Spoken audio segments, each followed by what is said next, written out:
Hello and welcome to the Hardison and Cochran podcast.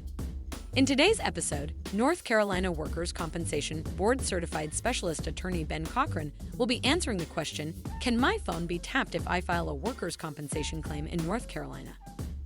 Now, here's Ben Cochran. In the state of North Carolina, insurance companies and insurance adjusters are required to follow certain guidelines that are propounded by the Industrial Commission as well as the Insurance Commission. So how they properly handle claims is set out via statute and rules, which they must follow.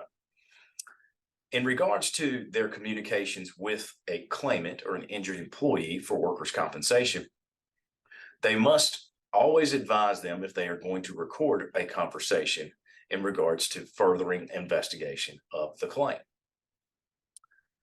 In regards to whether or not they can tap an individual's phone or listen in on any type of communications that they have no available means to do that, and they have no legal right to do that. Now, they do have the ability to hire private investigators to surveil the injured employee or the claimant, meaning that once that individual presents himself in public, then he is out in the public eye. And insurance companies can and often do hire a private investigator to follow them from place to place. They usually particularly know where the claimant is based upon his doctor's appointments. So usually the private investigators are hired on the day that the adjuster knows they're going to be at a particular physician, and that's when the surveillance starts. Surveillance generally covers 2 to 3 days because an isolated instance of an individual surveilling someone has no credibility.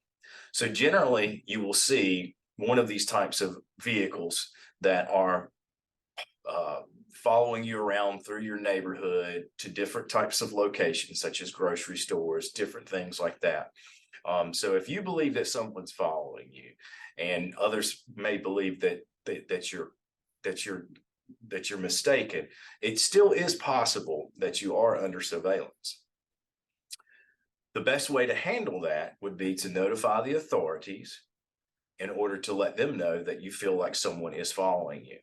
At that point in time, with it being communicated to the authorities, oftentimes we see the authorities intervene by stopping the vehicle and trying to determine exactly what the nature of their pursuit is and the cause and the reason.